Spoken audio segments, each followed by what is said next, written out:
ఇక్కడికి వచ్చిన అందరికీ నమస్కారం. ఇందాక చాలామంది హీరో గురించి కానీ డైరెక్టర్ గురించి కానీ చెప్పారు. హీరో మనసు చాలా మంచిది, మనిషి చాలా మంచోడు.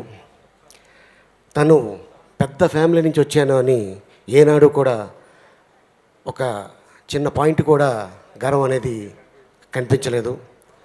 పెంపకం మరి హరికృష్ణ గారిది. మరి వారి పంపకం ఎలా ఉంటుందో మీ అందరికీ తెలుసు.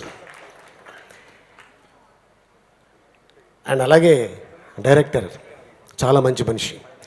ఈ డైరెక్టర్, ఈ హీరో, నిర్మాత ముగ్గురు మంచోళ్ళు కాబట్టి భగవంతుడు మంచోళ్ళకి ఎప్పుడు మంచి చేస్తాడు. అలాగే ఆడియన్స్ కూడా మంచి సినిమా అయితేనే థియేటర్కి వస్తారు. ఆ కోవలోనే ఈ ఇజం సినిమా. నాకు తెలిసి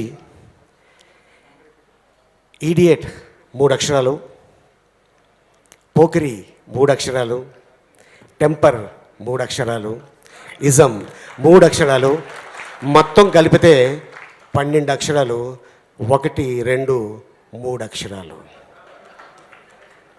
3 బూతు లేదమ్మా దీంట్లో.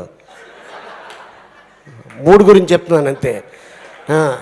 ఏదో ఇలా అంటున్నారు అలీ గారిని, మళ్ళీ లేనిది పోయింది వేసేస్తారేమో. నువ్వేమో నన్నే చూస్తున్నావు. మన హీరోయిన్ ఏమో ఏం అర్థం కావట్లేదు, అందరు నవ్వుతారు, అమ్మాయి మాత్రం ఇలా ఉంది. आपको समझ में नहीं आया ना? हाँ, ये फंक्शन के बाद मैं बोलता हूँ. చదువుకోవడానికి వెళ్తున్నాను, చదువుకోవడానికి మాత్రమే వెళ్తున్నాను. వాడికి అసలు ఉద్యోగానికి వెళ్ళేంత కొడుకున్నట్టున్నాడు. వాడు ఇంటర్మీడియట్ కాలేజ్ స్టూడెంట్.